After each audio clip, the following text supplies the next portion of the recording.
계속해서 대구 경북 소식 전해드리겠습니다. 금요일인 오늘 대구 경북 지역은 대체로 맑은 가운데 꽃샘 추위가 이어지고 있습니다.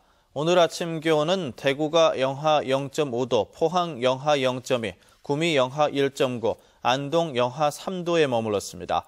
낮 최고 기온은 대구 8도, 구미 7도 등으로 어제와 비슷할 것으로 보이는 가운데 일부 내륙은 낮과 밤의 기온차가 커 건강관리에 주의가 필요합니다.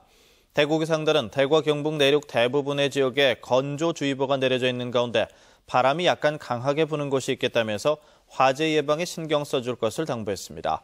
토요일인 내일은 가끔 구름 많은 가운데 낮 기온은 오늘보다 조금 올라갈 것으로 보입니다. 대구문화재단이 지역 문화예술인들에게 26억 원을 지원합니다. 지원 대상에 대한 심사를 마무리했는데 공정성과 투명성을 높이는 데 역점을 뒀습니다. 윤태호 기자가 취재했습니다. 대구의 약전 골목을 소재로 한 비방문 탈취 작전은 봉산문화회관 상주단체가 만든 창작 뮤지컬로 소극장 공연의 장점을 잘 살려 호평을 받았습니다. 이 단체가 만든 또 다른 작품 사랑꽃은 지난해 대구 국제 뮤지컬 페스티벌에서 대상을 받아 돌풍을 일으켰는데 이런 실력을 인정받아 이번에 대구 문화재단으로부터 1억 5천만 원을 지원받게 됐습니다. 심사위원들을 아는 것도 아니고 그냥 그대로 이제 저희들이 했던 실적들하고 그 계획들하고 그렇게 해서 심사가 이루어진 걸로 알고 있습니다. 대구 문화재단이 올해 지역 예술단체와 예술인들에게 약 26억 원을 지원하기로 하고 최근 지원 대상을 선정했습니다. 공정성과 투명성을 확보하기 위해 심사 참관인 제도를 도입했습니다. 참관인이 같이 참석하고 있다는 그 사실만으로도 심사위원들이 이미 스스로 사전에 더욱 공정하게 하고 투명하게 하려는 그런 노력을 하고 있다는 거죠. 심사위원이 사업과 연관이 있어 심사를 회피할 수 있는 제도도 시행했습니다.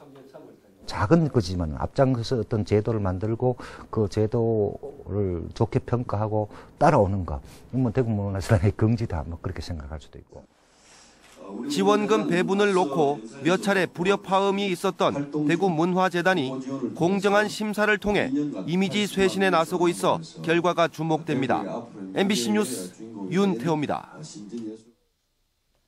아르바이트에 목마른 대학생들을 상대로 억대의 대출 사기를 저지른 20대가 경찰에 붙잡혔습니다.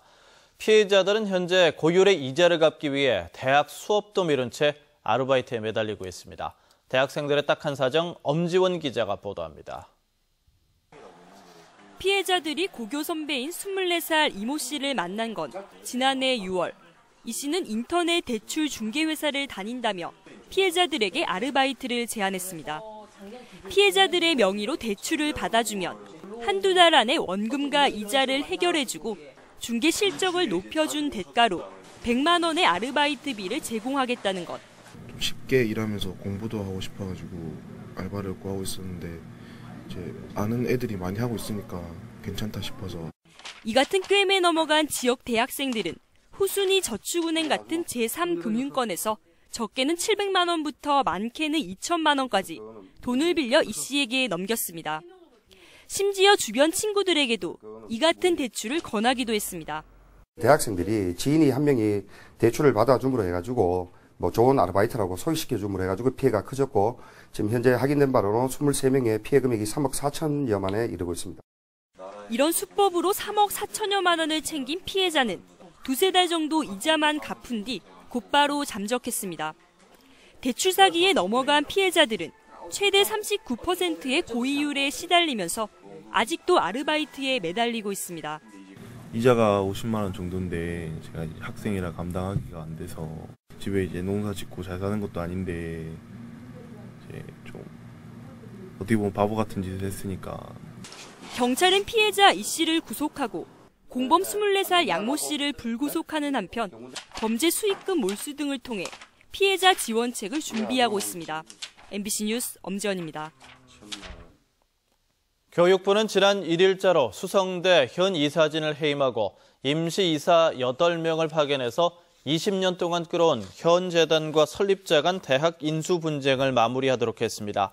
임시이사 8명 가운데는 현 재단 측과 설립자 측이 추천한 2명씩이 포함돼 앞으로 1년간 학교 분쟁을 해결해야 하지만 임시이사 파견을 두고 양측의 입장이 엇갈려 난항이 예상됩니다. 한편 수성대는 지난 1994년 현 성요셉 교육재단이 수성대의 전신인 신일학원 설립자와 대학재단 양도 양수 계약을 체결하는 과정을 둘러싸고 20년째 법정 공방을 벌이고 있습니다. 유비쿼터스 도시건설을 위한 도청 이전 신도시의 유비쿼터스 도시 사업협의회 운영 조례가 공포돼 본격 시행됩니다. 신도시 유시티 건설 사업은 3단계로 나눠 추진되는데 1단계 사업은 면적 489제곱킬로미터에 210억 원의 사업비가 투자돼 올해 하반기에 착공됩니다. 2016년까지 공공정보통신망과 도시통합운영센터 등 기반시설이 구축되고 대중교통 정보 제공, 실시간 교통 제어, 공공지역 안전감시, 상수도 시설 관리, 그리고 공동구 관리 등 우선 6개 서비스가 제공될 예정입니다. 대구시가 복지 사각지대를 찾기 위해서 이달 한 달 동안 특별 조사를 합니다. 조사 대상은 구군이 자체적으로 확보한 잠재적 위기 가정과 사는 곳이 일정하지 않아 그동안 찾지 못했지만 도움이 필요한 경우 등입니다.